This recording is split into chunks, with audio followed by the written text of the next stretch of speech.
Hello. I don't have any prepared remarks. I don't have any slides, which is fantastic. I can highly recommend it as a conference speaker.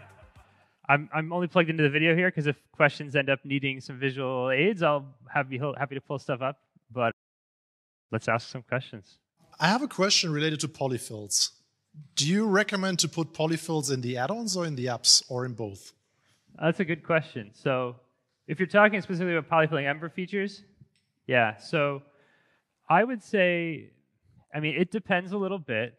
Kind of current pattern to know what's best practices. There are a lot of polyfills out there for using newer Ember features in older Ember versions, and they're mostly useful for add-on authors, right? Because if you're authoring an app, you know what Ember version you've got, and if you want a new feature, go to the new Ember, and you got it, and it's just the end of the story.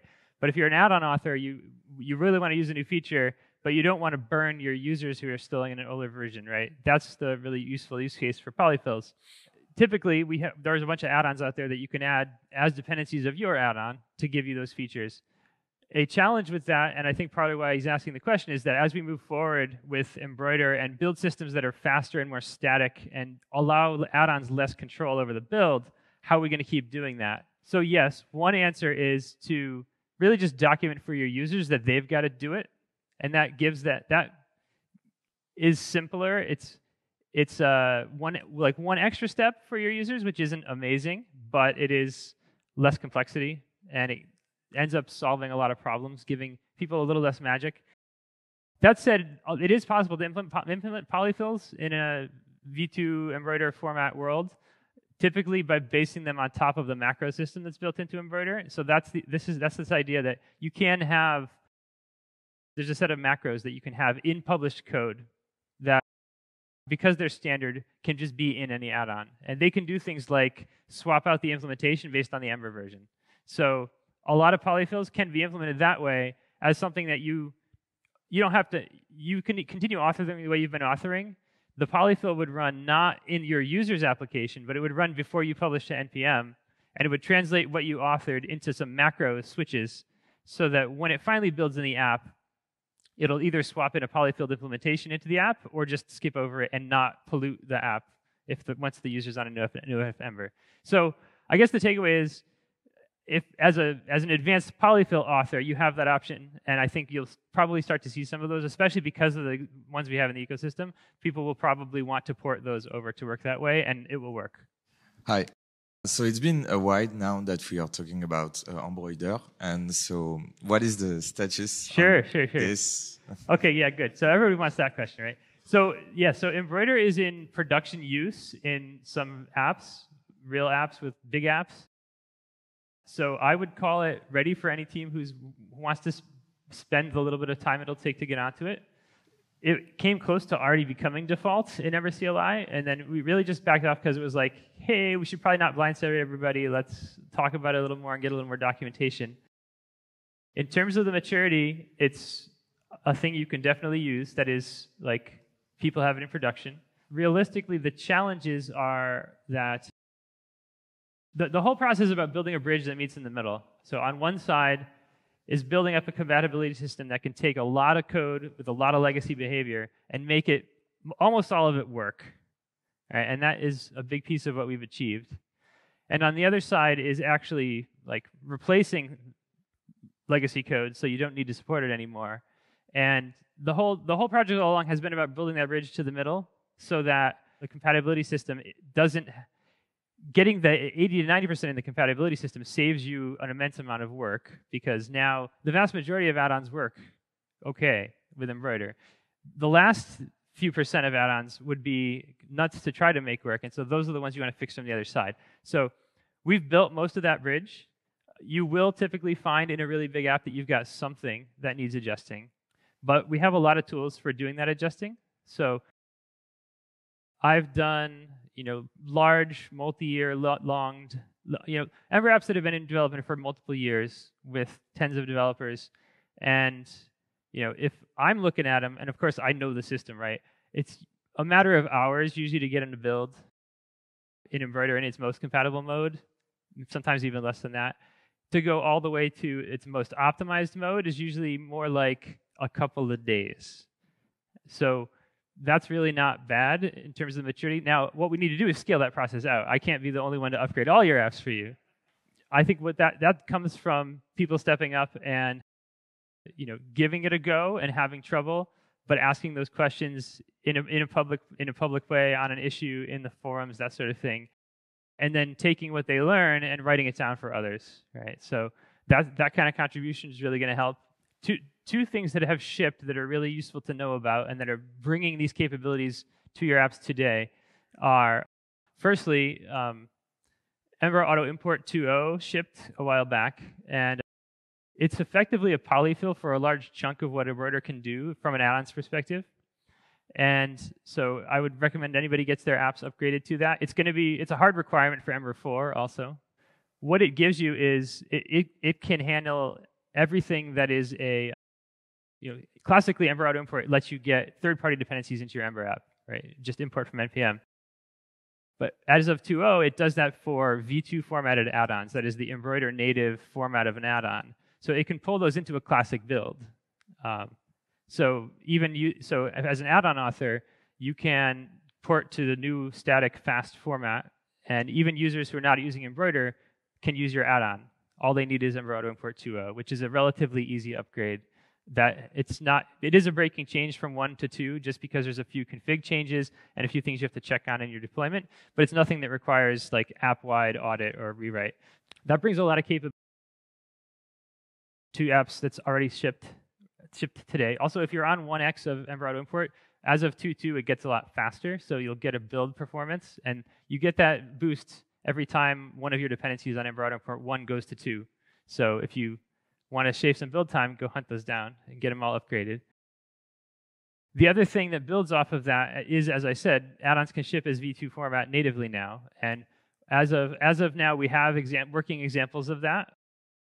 I believe the very first was Glimmer Apollo. The people who make that add-on shipped it as a v2 without even talking to me. I had no idea. I didn't tell them how. They just read the docs and the code and did it. Read the spec and the code. There's not like a how-to.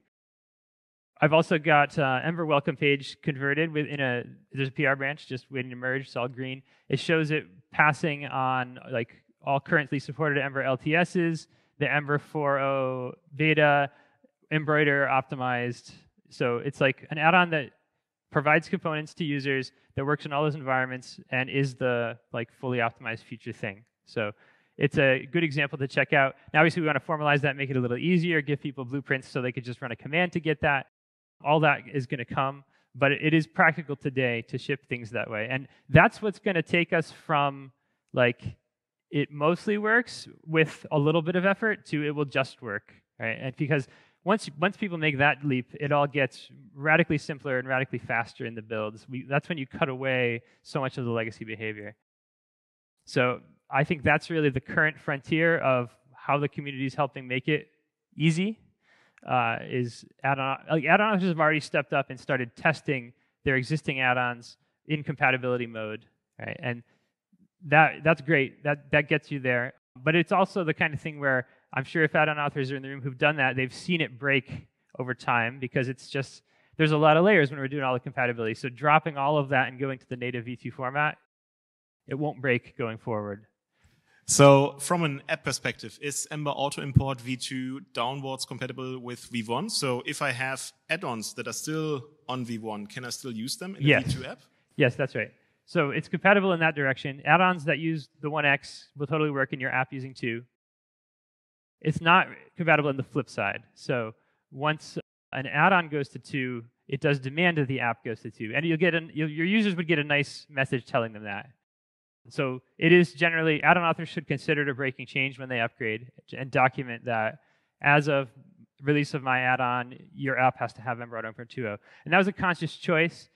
In the 1x series, we kind of tried to magically always figure out which copy of Ember Auto Import was going to truly build the app and all of its add-ons. And the app didn't necessarily have to have a copy. It was just somebody won, right? And we tried to make it the newest copy, but it meant the app didn't always have a lot of control.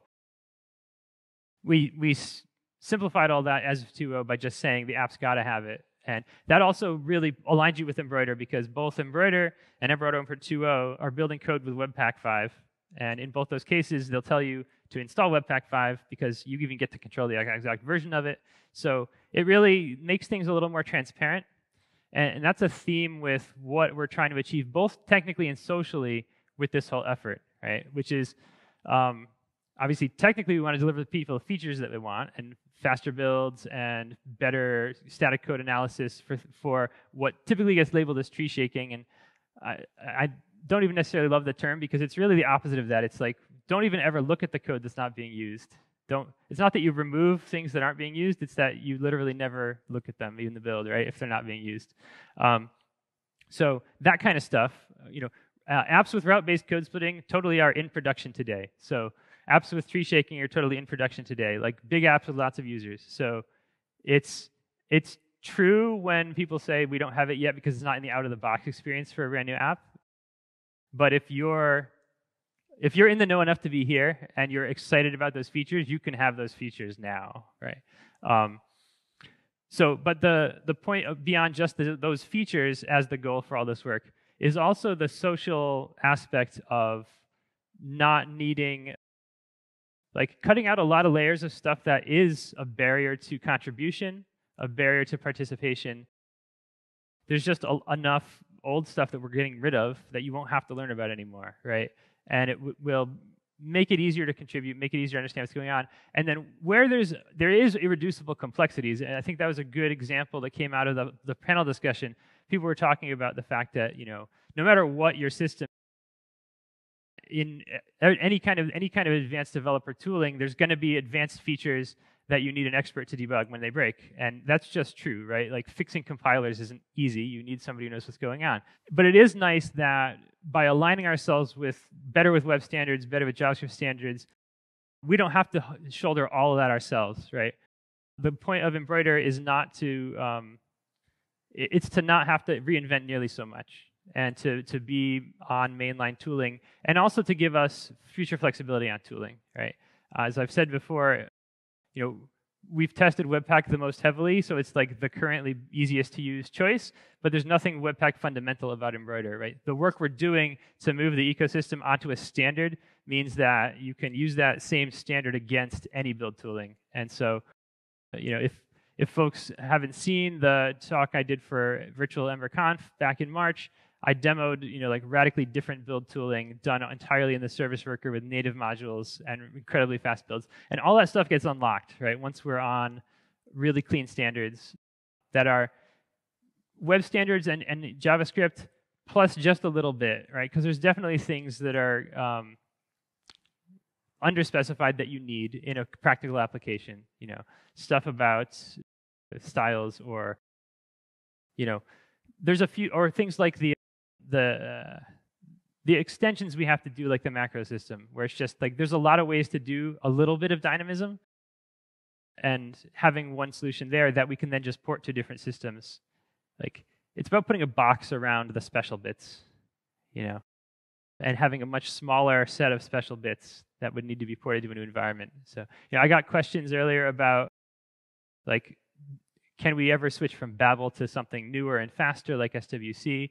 And yes, absolutely. That's the same theme I'm talking about, right? It's that if you actually have a spec for what the code is supposed to do and be, and the spec is reasonable and it's not even that big, re-implementing it in new environments is not that hard, right? And so the world we're moving from was very implementation defined. It's not like there was not a spec, right, for like what are the primitives of how an Ember app goes from the authored thing to what runs in the browser. And by making a spec and a standard, we radically streamline that process. That's why this whole project started with a spec first and then moved to implementation. Hello. I just wanted to know if you could expand on a little thing you said earlier on about add-ons having less control over the build. It's kind of maybe a bit obvious why I'm asking about this, yeah, but absolutely. It does connect back. The specific one that I'm thinking about is, and I think you have another thing where it's like Prember default roots, where it's like it looks at the roots and just builds it, so you can install these two add-ons and it builds those. Right. Well, so a complicating factor in when we talk about add-ons is that I think probably there should have been really two different classes of things that we currently all call add-ons. Right? The first class is stuff that is features for your Ember app, components, services, even routes. All of that stuff. There's a lot of add-ons that provide that kind of thing. Runtime code, and we call those add-ons. But then there's also add-ons that are extending the build pipeline, and we also call those add-ons. And they're quite different. And so it's true that some mix, but even when they mix, that can be less use. It could be bad and good. Keeping the two concepts separate is very helpful. So making that distinction, because you're asking about add-ons that want to extend the build pipeline. Yes, those are not the first candidates to go converted, right? I think that when we take the bulk of add-ons that are doing runtime features and we get those in the new format, that helps immensely with build performance and stability and all of that. It's true that the advanced class of add-ons that want to be a build are sometimes the ones that do have more fundamental changes in this world. And sometimes the answer is actually that good news, you don't need it anymore, because if the build you're targeting with Embroider is Webpack, and Webpack's already got that thing, great. Just like you have a new pool of resources, of existing resources to pull on, right? That doesn't mean that we won't still want to port other ones. I think example of an advanced add-on, in addition to the ones you've mentioned, that does nice things that I think we'd want to do in a native Embroider way is something like Ember SVG jar, which it's a pretty nice add-on. It gives you not only does it make it convenient to manage SVGs in your app, but it gives you a whole embedded viewer application for browsing through them all, and that's really nice. Stuff like that can still work. I just think that it will need to do a little bit of partly thinking better about how to express itself as JavaScript primitives. So for example, a lot of stuff, as long as you can model it as eventually compiling to an import and things like that, right? So for example, if SVGs are appearing in your templates and you compile that, at build time, that compiles into the SVG being imported and linked up, and there being a translation from how you get assets, URLs into the browser, right? All of that is a thing you can do as a relatively thin transformation and then not worry about the rest. So a lot of add-ons have to do a lot of work today to try to traverse dependency graphs. Ember SVG jar wants to figure out what are all the SVGs in use by your application, and it's got to try to keep track, right? You won't have to do that in Embroider because the traversal is not part of your problem. You just express what you want in terms of the edges between resources, right? A certain template needs a certain SVG. That link is what's important to express to the build system as a whole. And then the build system as a whole is going to figure out what to do with it. And it's going to depend on your environment. Sometimes you might not have any build at all, and you're running browsers natively in the modules natively in the browser, and there's no build to do, and you're just going to make sure that there's a URL to find that SVG, or that it's a blob URL, or that it's a data URI, right? There's a lot of implementations browsers can do. We want to express the semantics and then not worry about the implementations so much. Yeah, add-ons get less control. Nothing in current Embroider also stops V1 add-ons from working, and I think the ones that people are relying on that do extend and that work in the compatibility mode are fine and can keep going that way for quite a while. To give people a kind of quick rundown of the stuff that is typically not going to work out of the box and will need a little tweaking. The biggest things that add-ons do that don't work is implement post-process all hooks, where that's where they can literally just take the whole output of the build and rewrite it in any way they want. And the problem with that hook is we don't want to guarantee anymore what that's going to look like, because the whole point is to make it possible to output new ways. If you want your app split into different bundles per route, the output has to look different now, right? And so code that was expecting to be able to look through one very fixed format and rewrite it would break. So there is no longer, on the output side, there's no longer a standard Ember thing, because the point is just, as long as the code runs following web standards to make the app run correctly, that build was successful, right? Whatever Webpack or Snowpack or Vite or whatever chose to do to the code to make it run, as long as they didn't break the semantics, it's good. So there's no longer a point where you hook in for post-process tree all. That doesn't mean you can't do those things. It might mean that instead of using a post-process tree all hook, an advanced add-on with build capabilities would want to provide a function that the user is supposed to add to Webpack config if they're using Webpack, or Snowpack config if they're using Snowpack, right? Like a plugin for those systems, right? That would do the right thing. That's an example of one of the ways we can do these integrations. So Simon has a question. First of all, he waves to all of you, so wave back. The panel touched build times. Yeah. A lot of interesting things happening there, especially to reduce overhead of bundling and transpiling during development, like you showed in your talk at EmberConf. But also work to integrate Vite in Embroider or replacing Babel with AES Build. Do you see anything of that being usable for the average Ember user in the foreseeable future? Oh, definitely in the foreseeable future, because that's a nice broad term. Yes. So I think that even with the most mature build of Webpack base, as the add-on ecosystem and add-on authors are stepping up to go to V2 format, you're going to see much faster builds. So that's already going to help. The other thing is, because of the way V2 add-ons work, it makes some of the things that were alluded to by the folks on the panel about trying to split up work so that you can work on one thing at a time, or pre-build a lot of pieces that you're not actively working on and get them out of the cost of doing development. A lot of that stuff, things that you might have thought to try if you just know modern JavaScript rules, things like dynamic imports, those very powerful primitives now just work. So you can invest time within your team to have some conventions around that stuff if that's stuff that's important to your team. And like if you want to ship large chunks of your functionality as a V2 add-on, and that's mostly not being actively developed, right? It can have almost no build costs, all that code, if you ship it in this format. So there's a lot of headroom on build performance, even in a world that's like a Webpack or a roll-up based world. And you're right, it goes even further when we do things like I demoed. And that stuff, it's really not that far away. I would say that, so Ember 4.0 is like about to cut the beta of Ember CLI Beta 4.0. And so there's a list of bugs that are getting knocked down, and it's going to ship as soon as they're knocked down. And once we ship that beta, it needs a full 6-week beta cycle, and then 4.0 will be out, right? And it's a really nice step, right? It's one of the boringness of our major releases is a success for our community, which is also why we talk about editions is the thing that's more exciting. Like, what are you building toward the next edition? But 4.0 is supposed to be boring, right? Because it's just clearing a bunch of cruft, and it's already going to force a lot of the things you need. When I did that demo to make an Ember app work in a full browser-based build and a Vite-based build, was it Snowpack or Vite? I did Snowpack, right? I don't even remember. I did one or both.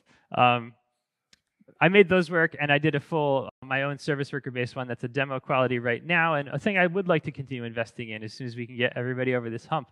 The stuff that broke was things that are now deprecated or completely removed as a 4.0, right?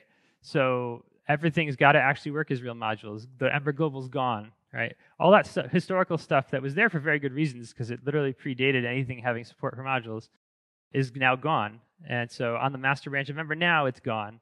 And the stable release is not that far away, right? It's like 6 and a little weeks away, approximately, right? I don't know how long those remaining bugs are, but like it's supposed to get cut as soon as possible, and people are actively working the last bugs, right? So we are not that far away from all that stuff.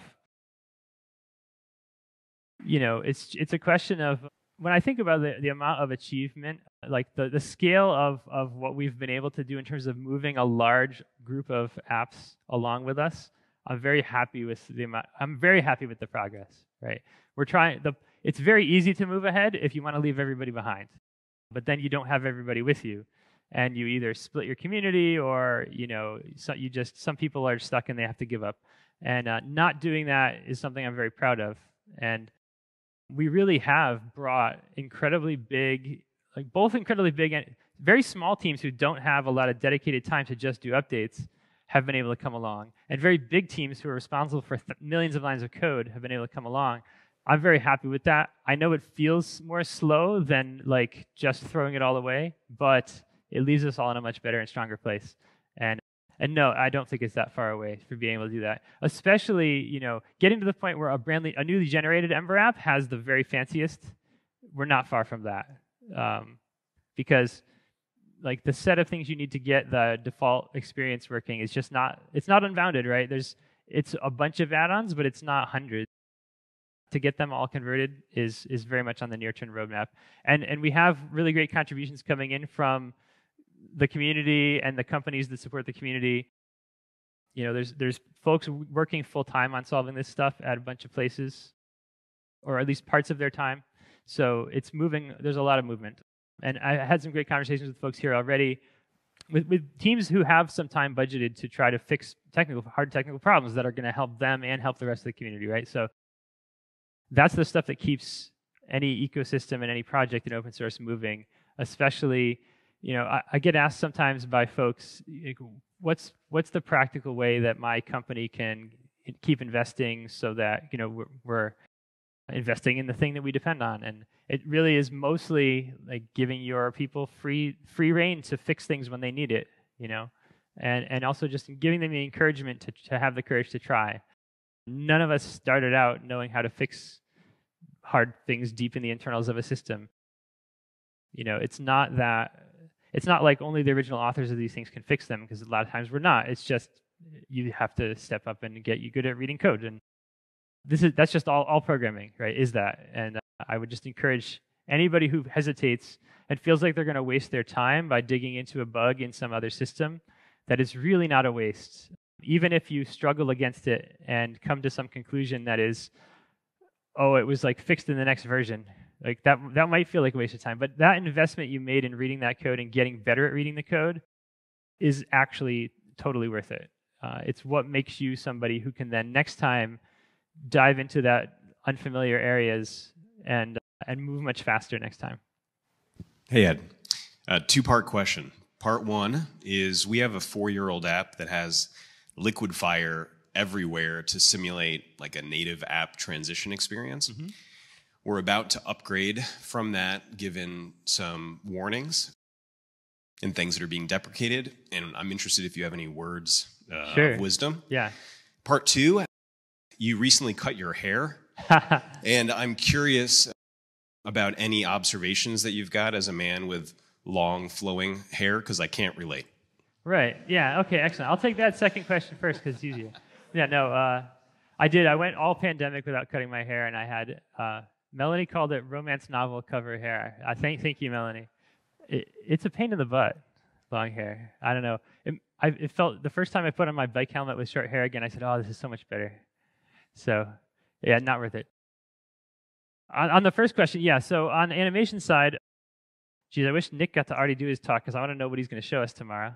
So the overall plan for Liquid Fire and Ember Animated has always been my plan has been given the freedom to work on that and not solve every other hard problem in the build system.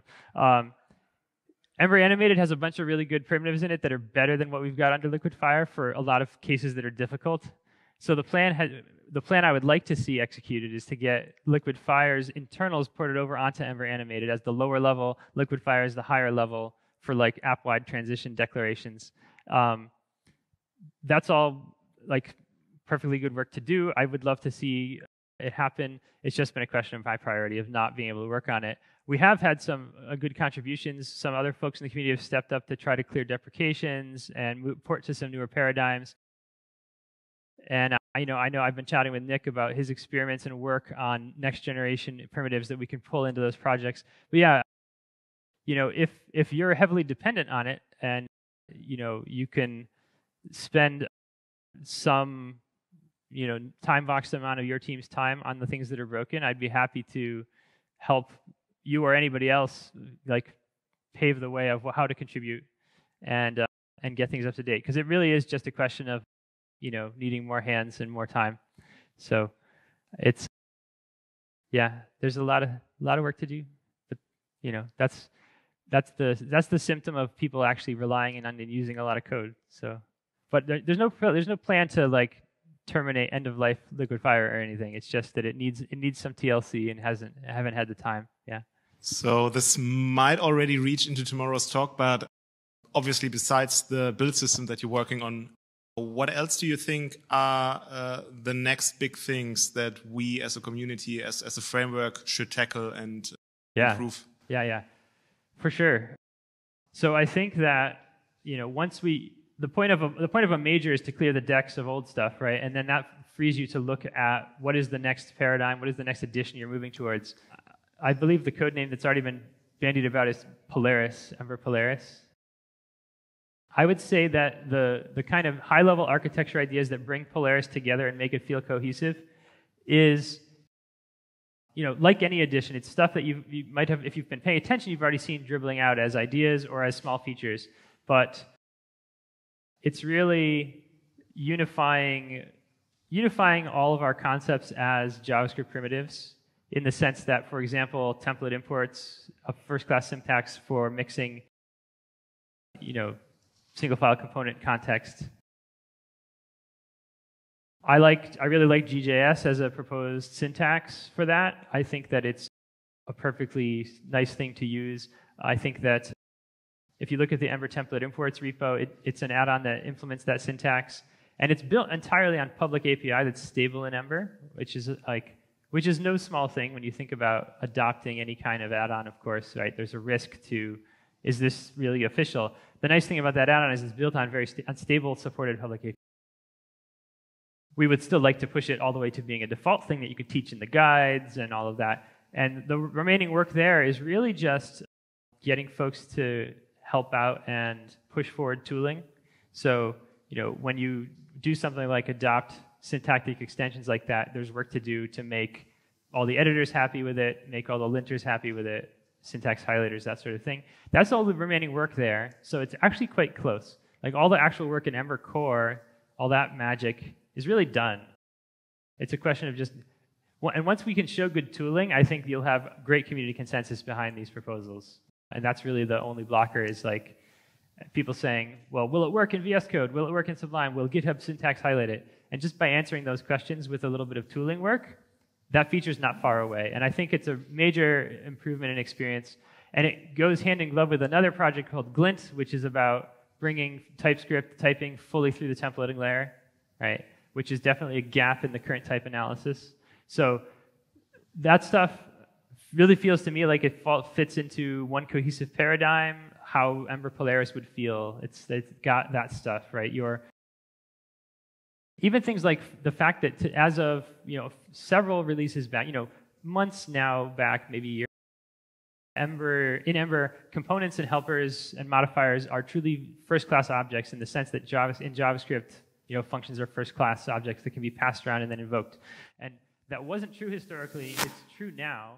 It doesn't come up that much in your day-to-day stuff so far, but it's a really important bunch of foundational work that went on because it feels perfectly natural in this Polaris world where, if you just wanted to have a component that you're only going to use in one other component and you want to define it in that file and you just did and you used it, it would all just feel very natural, right? And all of a sudden, all the composition patterns from JavaScript will just work seamlessly with your templates too. And if you're doing Glint and TypeScript, all the TypeScript patterns with TypeScript will just work seamlessly with your templates too. That whole unification is really the stuff I'm excited about.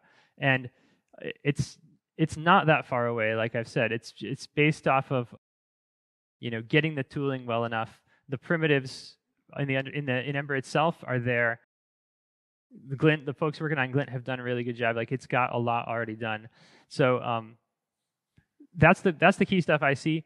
And I know you said beyond build system stuff, but on build system stuff, I still want to do a leapfrog on build ease of use and speed, like I demoed at EmberConf. I really think that's very practical and useful. And it's certainly I think that's in the zeitgeist. I don't think that's necessarily unique, but I do think that so far you haven't seen it done at scale.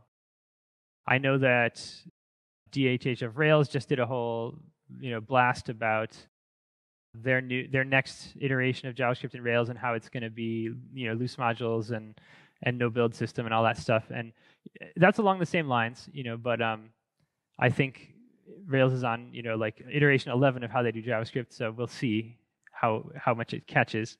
I do think that stuff is also very exciting because a lot of what people complain about legitimately when they talk about front-end development getting more complicated is stuff that we can streamline now, especially in development, by just not, like browsers are finally there, right? There's so much more you can do. A browser with HTTP2 and native ES module support, and it's dev tools, can take you so far to actually seeing how everything works, where all of that, how does it work, was hidden in a build pipeline before, and now it won't be. And it just makes everything much more transparent and open and easy to poke at and fast and fun. So I'm excited to see that stuff combined with the other things I mentioned about unifying into one value context all of our templates in JavaScript. And I guess a follow-up thing I'd say about that unified context is that I do think it's important to continue to understand why and how we have a template context and a JavaScript context in the first place. Why are they different languages? It's still important that that's true. It's different. It's an inversion from the way something like JSX thinks about it, which is just that you can mix arbitrarily anywhere, and that is similar to the historical explosion of complex stuff that we're cleaning up as we do Embroider on the build side. That kind of mixing gives you too much power in too many places, and it limits your future capabilities by not being declarative when you can be declarative. And HTML is so nice and declarative, and that is one of its great strengths. So our templating engine, leveraging all of that, is still very powerful. And so when we talk about making it possible to do a single file component with a template and JavaScript together, we're not talking about arbitrarily nesting those, which is what JSX does. It's more that you're going to be able to stick a template anywhere, and even probably have some context in the template where an arbitrary JavaScript expression can go, but expression, not statement, right? Expression for value, but not control flow, because once you have control flow, you're not so declarative anymore. You're not really just HTML anymore. You're a full Turing complete mess again. And so that's a subtle distinction, and one that you don't, to teach somebody Ember Polaris, you're not going to have to sit down and say, so there's expressions and statements and control flow. But this is the thinking that goes into the design of the system, so that as you grow with the system and you begin to solve hard problems, you realize the techniques you want to reach for work, but you also didn't back yourself into corners with messes and end up with stuff that's unoptimizable. Like, we don't want to make it easy to accidentally write performance messes, security messes, maintenance messes. Right? That's a large piece of trying to be good at designing declarative systems, so that control flow in particular can be just taken, something you don't worry about, right? Like when exactly does one thing or another re-render, and it's like, ideally it doesn't matter, right? That's the point. And the same way it doesn't matter, like under the hood, when you change some DOM elements, the browser has a whole bunch of things it goes through before those paint to the screen, right? And usually you don't have to worry about it, and that's good. Right? And we want an abstraction that feels that solid. Yeah, so Andre asks, what is the future of Broccoli? Second question or follow-up. What is the recommended future-proof add-on for manipulating files from an Ember add-on today? Sure. So those are good questions. I think that Broccoli is still heavily used in an Embroider build, but it's true that it has more to do with the compatibility layer than with where we're moving. I think that the vast majority of places where you would have had to use it and learn it, you won't anymore. And I do think that's a positive development, just because it was a barrier to contribution. The things that were hard about it really come down to it being what I was just saying, actually, about control flow and stuff being complicated. It's actually like it's a pipeline-oriented programming paradigm, which is not how JavaScript normally works, and so it's a bit of a mind bender for most folks. Which, yeah, I mean, ideally, when you even where that kind of programming model is good, like in the guts of a build system tool, ideally you don't have to surface that to users who are trying to do simple things. And I think we surfaced too much complexity and made people learn about it in too many cases. So I don't actually think that like teaching and using Broccoli is important going into the future. I think I see less and less of it over time. I think in a fully, in a relatively soon world where all of the stock add-ons are in the V2 format, and you wanted to drop all compatibility things, you'll be able to. At the cost of saying, like, if you go and find some other add-on you want to add and it's not yet V2, you'd have to go put them all back, right? That's the limiting factor for this. But in that mode, you might not have any Rockley. So yeah, I see less and less of it. And so for the follow-up question about how should an add-on author manipulate files, I would draw that distinction again about what you're trying to do. So if you're trying to provide, a lot of times when people are doing that, they're really just trying to provide runtime features still, but they're trying to do it in a way that can give maximum compatibility or flexibility. So maybe you're trying to provide a set of components that people are going to use in their Ember apps, but on certain Ember versions, you're going to swap the implementations so you have broader compatibility. Or maybe there's some options they could set, and you want to swap, and you want to only include a bunch of code when they turn a certain option on. Right? Think about something like Ember Metrics has backends for sending your analytics to different places, and it might have different code for each of those. And you can imagine it wanting to like swap out the code so that only the code you're using ships, and it tries to read your options to do that. All that kind of stuff for front-end code, I think, gets way simpler under Embroider, because you should use the macro system to do that. It's documented in Embroider repo. Because right in the JavaScript, you can say things like, if macro condition Ember version satisfies greater than 328, do this, otherwise do that. And then at build time, the dead code will be eliminated. And you do that instead of the Rockley magic you would have done. And that can go also for things like user-provided configuration, right? There's macros for letting users send config to your add-on and then swapping what you're going to do in the build. So we've tried to make a relatively small but powerful standard way to do it with macros in the code, as opposed to away somewhere magical in a build pipeline. So when you're looking at the code, you should actually see what it's going to do, and you'll see that both options are there. And on Ember 3, it does this, and on Ember 4, it does that. So I like that solution for those users. Now, there's also the other kind of add-on we talked about where they're trying to extend the build system. And for that, I think I would encourage those add-on authors to target specific build tools. So today, that for most people who are going to be adopting Embroider, that would mean Webpack. So it might mean that your add-on should export a Webpack plugin that does the thing that it does in Webpack. And when you go to write that plugin, you might realize that one exists, and all you really need to do is less work now, right? So that's how I would think about the ones that are truly build system extending. We don't want to, now while it would be nice to have like a totally generic AP facade over arbitrary build tools, that's a pretty complicated thing to achieve, and without locking us in again, right? We're trying to escape a lock-in now. We don't want to create a new one. So we don't want to bake into the guts of the system, the core itself, assumptions about what the build tool is. That does mean you, as an add-on author who wants to do build tools things, you should build them on top of the stuff that your users are using and are popular. And so it'll make it much more clear for people going into the future when apps want to, like, it shouldn't be a big deal if you want to experiment with, like, you're going to a new build tool, right? Like a general purpose JavaScript build tool. Like if somebody ships a new one, you think it sounds cool, it should be under your power as app author to at least see what's going on and see the fact that, okay, I've got two different add-ons that are giving me Webpack plugins. So I know those are the two things that I'm doing that are unique to Webpack that I have to do something with. It didn't happen magically behind the scenes. It's sitting there in the file that you can look at, right? It means you have a little more file to look at, but if we do it well and tastefully, I don't think it means you didn't have to come up with it all yourself. The ideal amount of setup for a sophisticated build tool add-on is not 0 lines of code. It's about 1, maybe 2 if you count like import and use. I think that's the ideal amount of code to put in the power of your users. When it's 0, they don't have anything to grab onto to know what's going on and to know how they can reach in and change things. But when it's 2, the burden of putting those 2 lines there is not so bad. It provides a visual picture of all the things that they're doing in context.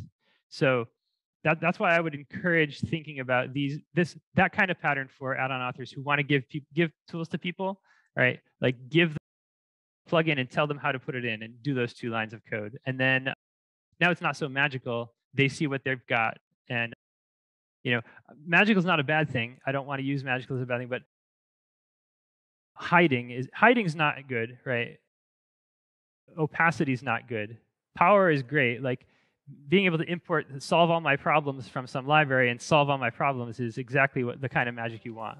Are there any more remote questions? Okay. In that case, I know who's earned his drink today. Yeah. Huge round of applause for Ed, please.